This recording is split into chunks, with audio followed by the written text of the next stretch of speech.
Okay, welcome to Books and Brews Light. I believe we're on number 12, but I am very terrible at keeping track because I've been outside doing fencing for 3 days. So I'll figure it out before I release this and put the proper number on the screenshot.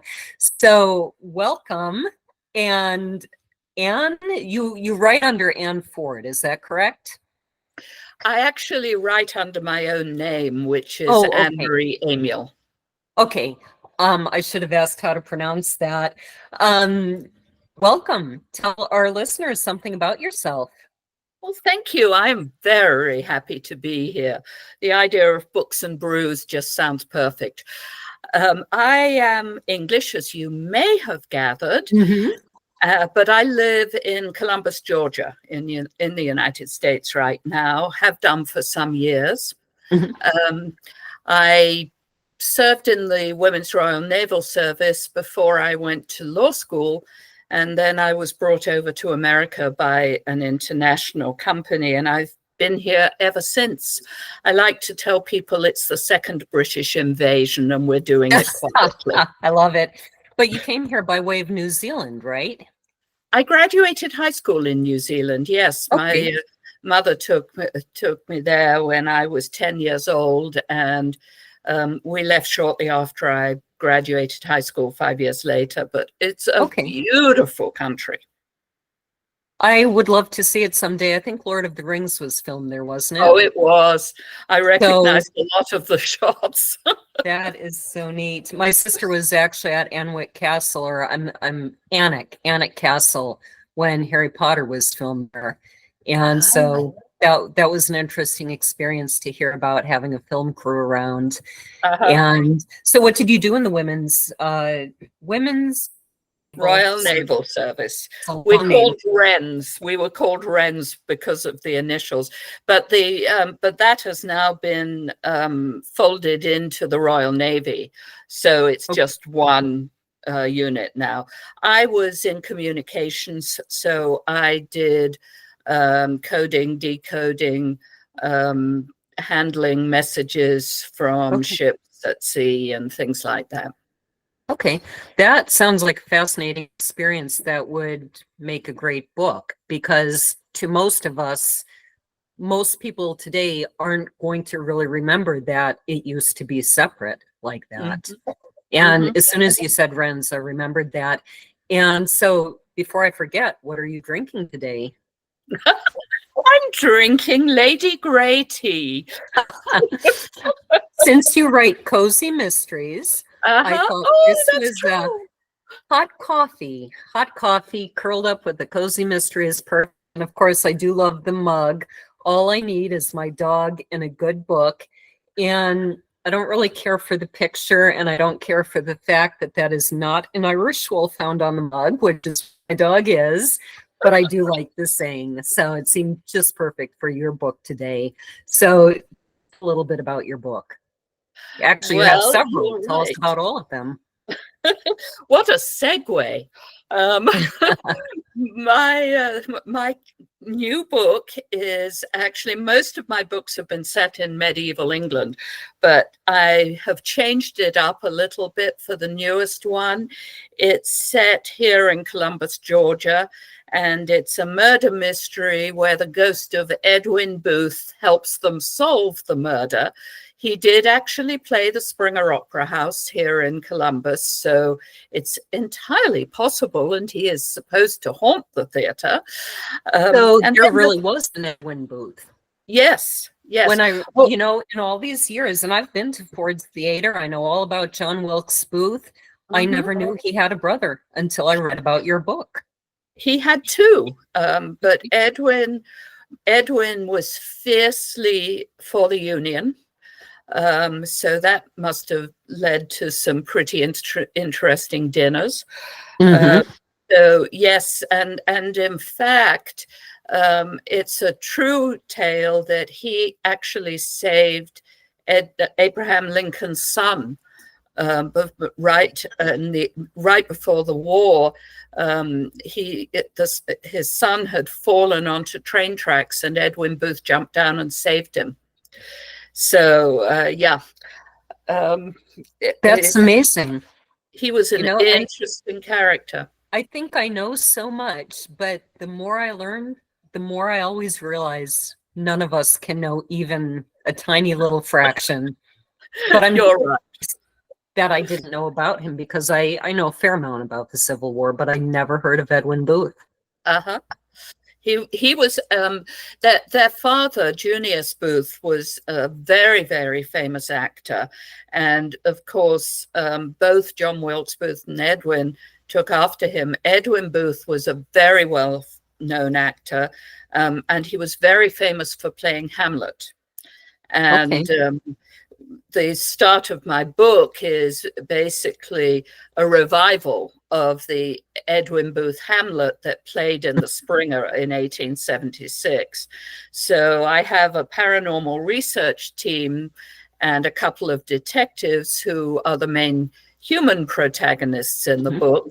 Then there's the ghost, and then there is a dog. And the dog just happens to be my Westie, because I have a West. I wondered about that. Because when I saw the cover, I thought, I wonder if that's her dog. Do you happen to have the book handy to hold up? I do. I do. Can you see Very it? nice. I do. Yeah. Yeah, yes. I love the dog. And Dougal is standing right next to me. What is? Dougal is standing right next to me. I rename him for the book. He's called Finley. Oh, okay. But my dog's name is Dougal, and he, of course, runs the house, and I'm sure so does your Irish Wolfhound. Yep. We're having a hard time with her right now in that respect, because she wants to be out on our land with me all day long. But being a big breed, she was only expected to live 6 to 8 years, because that's what the breed lives. But she's now closing in on 11. And so it is wonderful. I'm so happy to still have her, but her hips are just in her. On with these big dogs, that's always eventually their back hips go. And so she is on medication, but she is still just really struggling. So I try to prevent her coming down the hill with me, but she came down the hill with me today, and she had a terrible time getting back up. And luckily our farm helper and a college student were here, and they were able to kind of lift her up and help her get up. But it's so hard to say no to her, because she just wants to be out with me, but she's really not in good shape to be doing that. So yeah, it is hard. I'm so sorry to hear that. It's you love them so much, and they love you so much. You don't want to think years down the line, and I don't want to think about that. Dougal is 6. And being a smaller dog, he's got a much longer lifespan. He has, and that's all I think about. But he's an absolute character, and he's a character in the book too. Does he become sort of a major part of the story? Well, he's in quite a lot of it. And Edwin Booth interacts with Finley. Okay, so is Finley, is he in Edwin Booth's time, or is he in the modern time but interacting with the ghost? He's interacting with the ghost. Oh, I love that. Yes, he's owned by, well, I actually retired last year. I was the risk manager for the city, for Columbus. And I retired last year. So because this is set in Columbus, I have a lot of characters that belong to the city staff, including a newly created position for my book, the Director of Risk Management. And Finley is owned by the Director of Risk Management. And I could be perfectly free with that character, because she's modeled on me, so I'm not going to sue me. Well, unless you develop a split personality, I guess. So I was curious how you got from the Royal Naval Service to law to research and then to writing. How did that path happen? Well, when I was at school, I wanted to actually study archaeology. But when I graduated from high school in New Zealand, I was only 15. And we went back to England shortly after due to my brother's health. And they wouldn't let me into university. And school leaving age was 16. So they made me go sit in high school and do very little. I had an experience like that. It was infuriating. They made me retake an English class that I had already had because I switched schools when we moved. So it's a similar thing though, that they made me just sit and waste my time, and I was so mad. I still am. I'm not going to let it go. Well, in the end, I decided to go into the Women's Royal Naval Service because I always intended to go in. But I got my mother's permission to go in at 17. And the principal of the school was absolutely enraged. She said, "You've got to go to university." And I said, "Well, I try, but I'm not going to sit here and read endless Jane Austen novels." Right. So I went in, and after I left, I went to law school because by that time I was older and said, well, maybe I should do something useful because I want to do Middle Eastern archaeology, and female archaeologists are thin on the ground there. Right. So my father had been a lawyer, so I went and studied law. But my goal was to go back into the Navy. So I did a master's after I'd done the first degree. I did an LLM and specialized in maritime law. And then I went back to the Admiralty in London and said, okay, I'm ready to come back in, because they had released me in order to do the law degree. And they said, well, we don't have any women in the legal section right now. Why don't you come back in communications, and in 3 years you might be able to change. And I said, in 3 years, what I know as far as international maritime law is going to be totally obsolescent. There are lots of women in London. Why can't I come back in? Right. But they wouldn't let me back in unless I did communications. So in the end, I went and worked for the Council of Europe instead, and then went back to London, worked for an organization there, and then got asked to come over by an American company. Okay. And then did you start writing while you were working, or? I've always written, but was always working a lot of hours. So had to put it aside, however much I might not want to. Right. But in the 2000s, I thought, well, blow this for a lark. I'm going to go back to writing. So I wrote the first of the medieval mysteries. And I sent it out to some publishers, all of who said, well, we actually like this a lot, but we're not planning to publish this kind of book right now. Try again later. But the whole publishing industry changed in the intervening years. It changed a lot. It did. So in the end, I published Crusader's Way with a very small printing house in 2021. And then followed it up with 2 more medieval mysteries.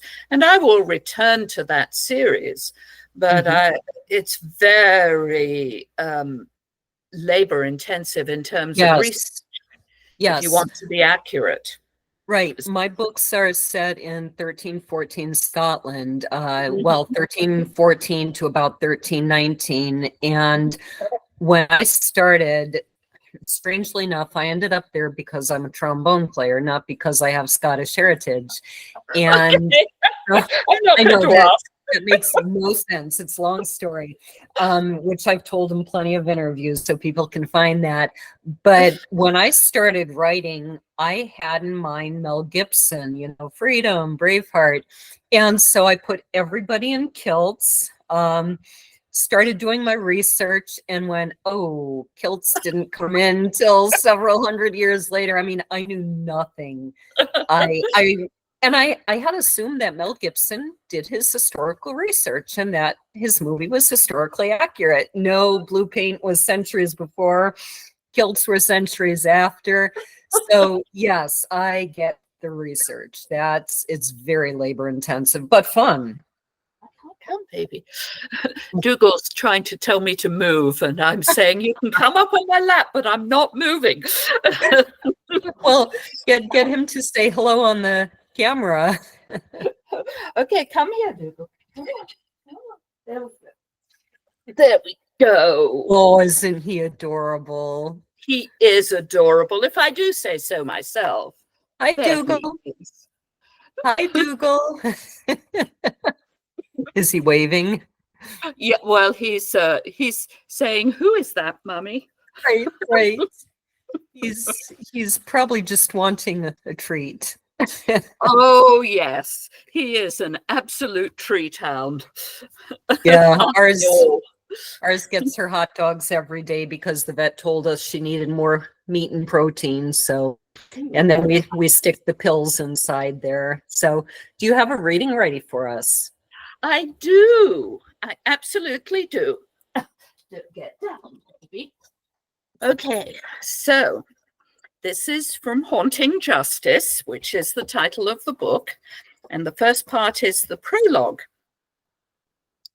It's in Columbus, Georgia, 1876. I never thought to tread the boards again. The man waiting for his cue in the wings of the Springer Opera House was of average height, but his sad brown eyes seemed to gaze into a distant fate that did not bring joy. I hear him coming. Let's withdraw, my lord. Fixing his face into his role as Hamlet, the actor strode onto stage. To be or not to be, that is the question. There was little that could be seen beyond the footlights, but the actor could feel the expectant, admiring silence of the audience beyond. Whether 'tis nobler in the mind to suffer the slings and arrows of outrageous fortune, or to take arms against a sea of troubles and by opposing end them. The actor's eyes were caught by a faint flicker of white above the orchestra seats in the theatre. Someone must be leaning forward over the balcony rail to see him better. To die, to sleep, no more.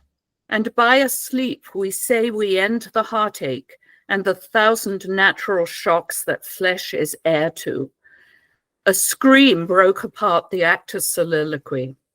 The sound of something crashing into the orchestra seats below the balcony was followed by more screams and cries for help. The actor on stage froze. Then, as he was joined by other cast members and crew, a cry went up from the rear of the orchestra seats. It's a little girl. She fell from the balcony. She's dead. Tears came to the actor's eyes. Must my family bring such sorrow still?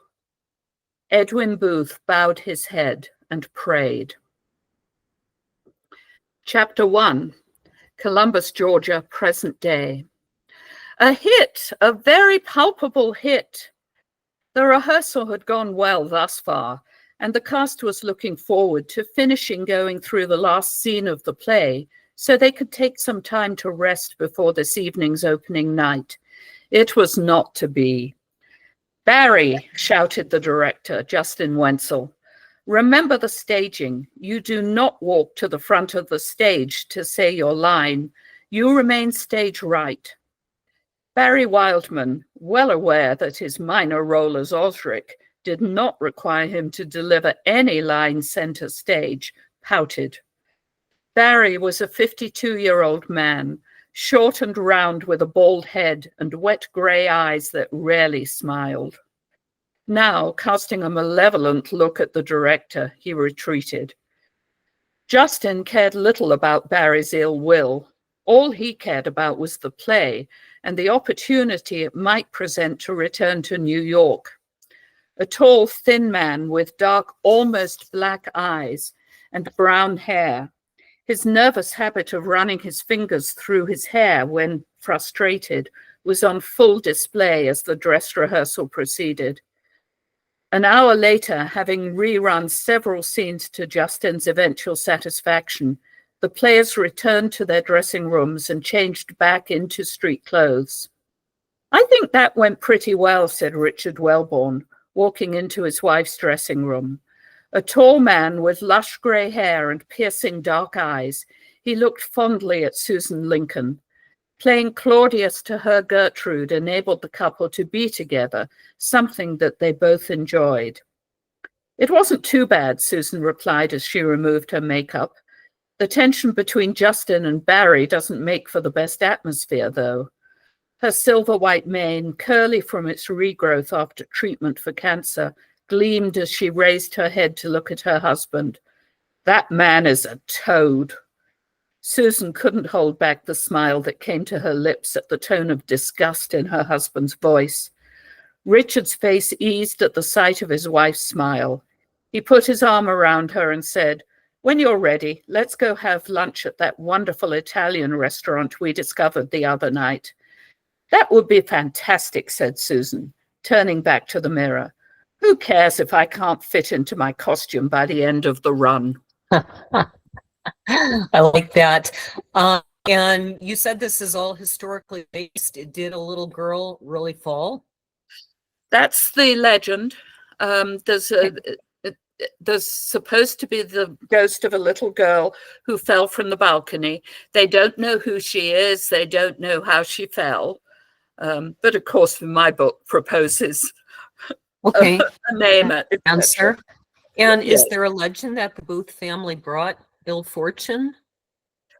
No, but I would say that Edwin Booth never recovered after the assassination of Lincoln. He never recovered from the feeling of despair or distress that his family should have been involved. He was actually going on stage to play Hamlet, I believe, at the time of the assassination, not at Ford's Theatre, of course, but elsewhere, and was pulled off because of the assassination. And he did not go back on stage for quite a while because there was such ill feeling about the Booths. But he did return to the stage. He never got over his family's part in it, though. Was most of the family for the Union? I think it was kind of split. Okay. Yeah, and but he was very pro-union. Their father, I think, kept a lot more quiet about his political opinions all the way through, which maybe isn't surprising if you've got two sons, each of whom are strongly for one or the other. You may want to try and keep family peace. So it was very, very difficult for Edwin, and he never really got over it. What about the third brother? Junius Jr. He was not nearly as good an actor as any of the other members of his family. And I don't really know which way he went in terms of the Civil War. Nobody really covers him all that much because he was kind of a mediocre actor. So, if you're not a good actor, no one cares what you think, huh? Yeah, apparently so. We actually live in an interesting part of Tennessee where I believe Tennessee mostly went with the South, but we live in the northeastern corner where they sent Union troops. And as a result, Lincoln wanted to establish a university here to thank them. And so we live right by Lincoln Memorial University. And that's a direct result of the Civil War. And they have a fantastic museum here. And I'm not a fan of museums, mainly because I grew up in the Air Force and I was dragged to every museum in this country and most of the ones in Europe. And I got really tired of museums. But that said, it's really a good museum. It's very well laid out. So if anybody wants to go to it, I highly recommend it. I wanted to ask both for your medieval mysteries, and they are mysteries, right? They are, yes. Okay, so both for that and this, what inspired the series and what inspired the standalone? Well, this is actually the first in a new series. Oh, so, fantastic. yes. Okay. So the next one's set in Savannah, and I've already started that one. Okay. But the medieval series is set in a town called Bury St. Edmunds, which in the Middle Ages was known as St. Edmundsbury, and it was extremely powerful. The abbot there was granted the right to basically be the law by the king. So he held court, he imposed taxes, he ruled in what was called the liberty of St. Edmundsbury, and the king didn't send his courts there. There is a chronicle of the Abbey of St. Edmundsbury that is still in publication. It was written by a monk in about the year 1200. I lived near there for some years, and what I've done is I've introduced some of the real life characters into my mystery series, mixed them up with fictional characters. But it gives a wonderful insight into life in St. Edmundsbury at that time. And this was called what? The Chronicle of? The Chronicle of the Abbey of St. Edmundsbury. Okay. Used to be published by Penguin. I don't know if somebody else publishes it now, but it's still out there. And the street layout of what we would know here as downtown Bury St. Edmunds is still the same, and a lot of the street names are the same. So I am a self-confessed history nut, so this was just a natural for me. Right. And I just love writing the stories. But as I said, it's so intensive in terms of research. Unless you're writing a time travel book, I don't see any point in messing around with history because I can't better it. I feel the same way. And in fact, in my research, what I've learned is that truth really is stranger than fiction. And I think it was Mark Twain who said the difference between truth and fiction is you have to make fiction believable. And the truth. Have you stumbled across the story of the vampire of Melrose Abbey? I've heard of it. I don't think I've actually read anything about it. It is recorded in, and I can't remember which of the medieval records, annuals, whatever you want to call them. I can't remember which one of, but there were several that were current, being written at the time. And this story was attested to by a monk. And he's talking about how he and his 3 fellow monks were assigned to watch this grave.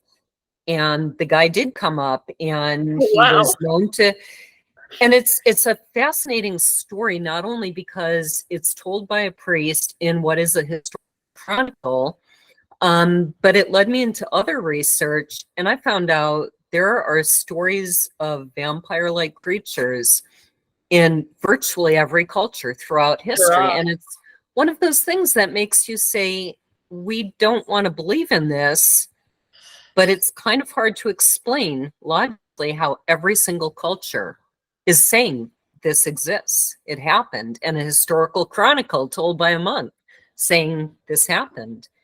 So, well, I'm glad I haven't heard any vampire legends in Columbus. I don't think I've ever heard of any vampire stories in America, come to think of it.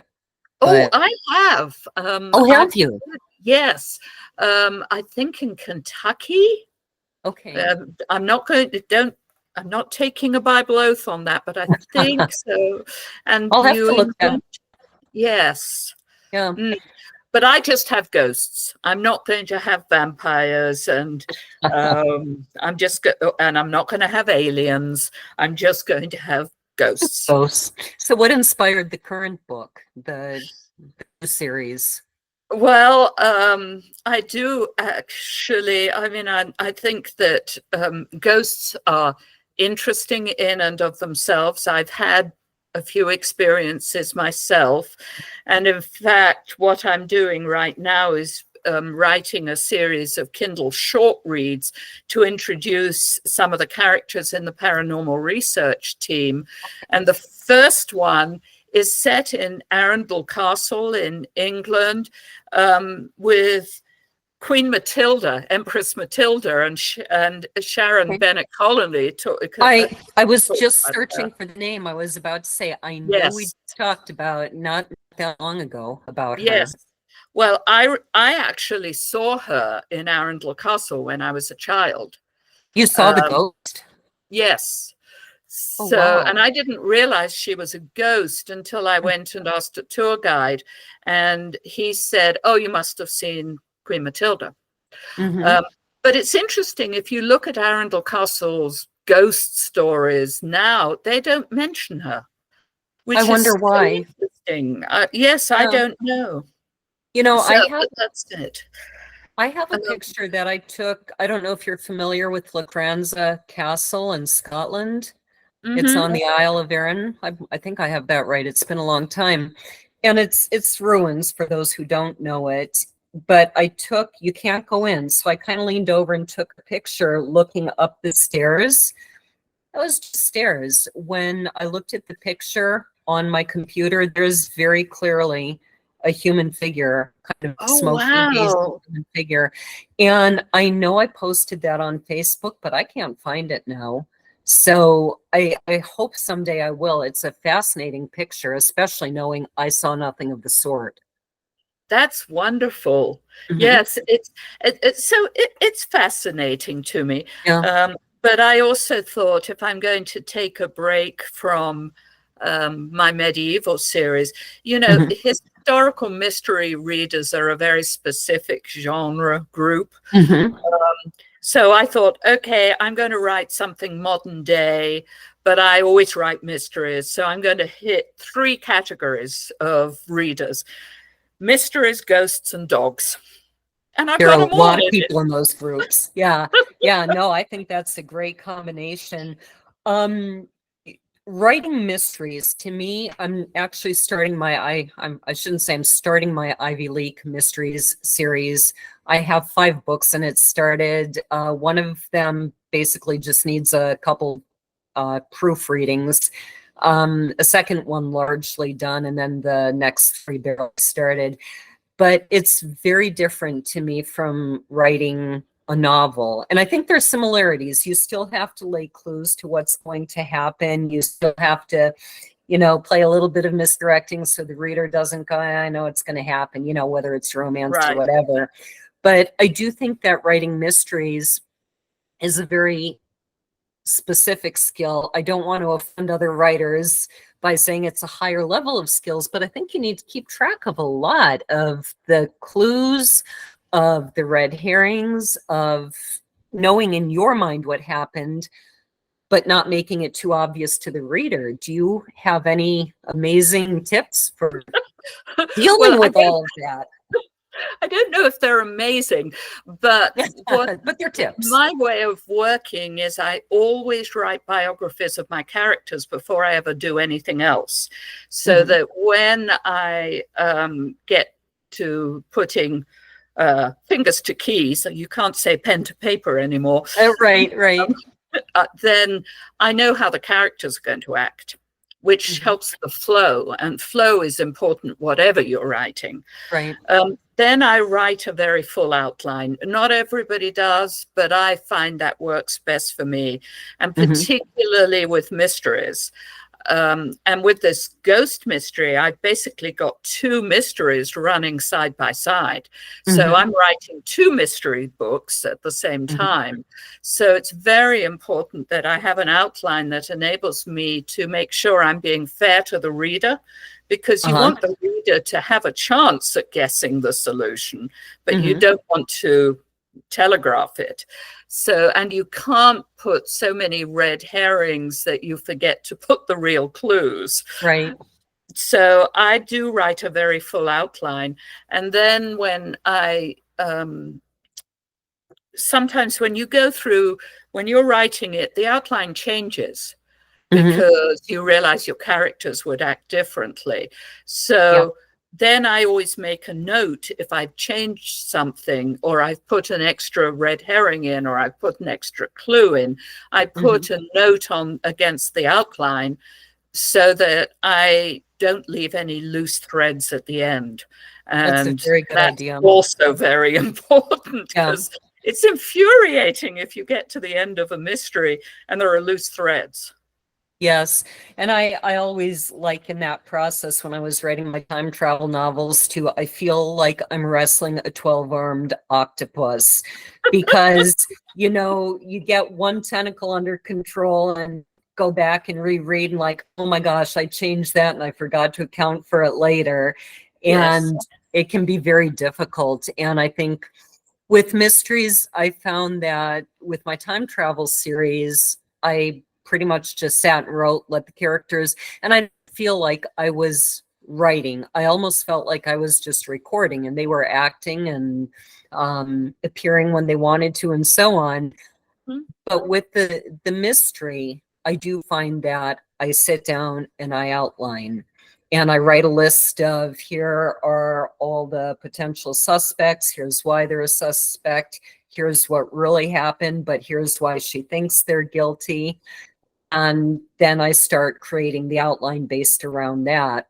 And I guess until somebody reads the first one I put out, I won't know how well I succeeded. So I do need some beta readers. So yeah. Do you have plans for writing outside of the genre of mysteries?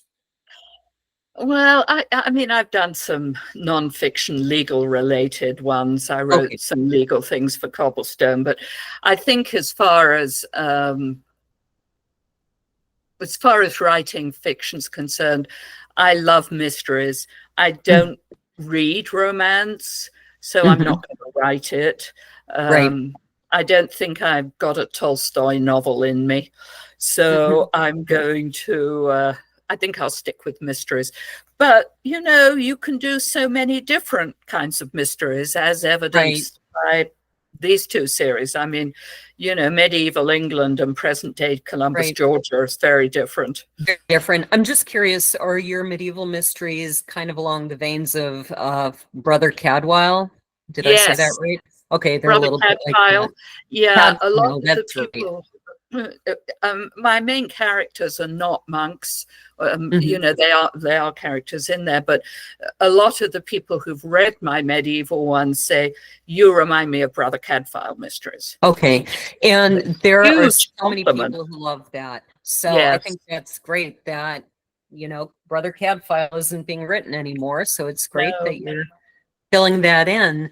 So where can people find you online? Amazon.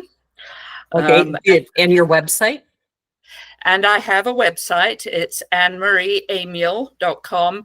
It's AnneMarieAmiel.com. Okay. And are you on social media? There is an Instagram page, but I'm not terribly active on that at the moment. I'm on Facebook, Writer of Mysteries, Anne-Marie Amiel, and Anne-Marie is hyphenated there. I didn't bother with that on the website. Okay. But it's ANNE-MARIE. Okay. Amiel, Writer of Mysteries. Fantastic. So do you have any upcoming events that people could attend, public events? I'm hoping to do a book signing later this month, but the date hasn't been set yet. Okay. So, but it will be on your website. It will be, yes. Okay. And I'm just loving writing, and I've really had a wonderful time talking to you. I'm and if glad. you need beta readers, contact me. I always enjoy these. So my upcoming events are this about to come out. Can you see it? Cooking with rabbits. Yes. That's the problem with fake backgrounds. You can't see things. So I have to like look over like Kilroy, you know, remember that old Kilroy was here. So the reason I put this together is because we do raise meat rabbits, and rabbit meat is extremely healthy, but we don't typically eat it here. So I would like to change that and encourage people to start playing around with rabbit recipes. So, and then yeah, it was amazing working on that. I thought I'm not going to be able to find enough recipes to make a cookbook. I was inundated with them, and I was really amazed at the variety. You've got not only things like, you know, your rabbit stew and your rabbit pie, you've got braised and grilled and roasted and baked, and it's there, and from different countries. There's I think it's called Korean spicy cold rabbit. You've got porchettas, terrines. I didn't even know some of this stuff existed. But rolls, the kind of rolls of meat, but with rabbit. It's an amazing variety. So it was a lot of fun. And we do have our first 4 rabbits in the freezer. So I need to do that and try some of these recipes.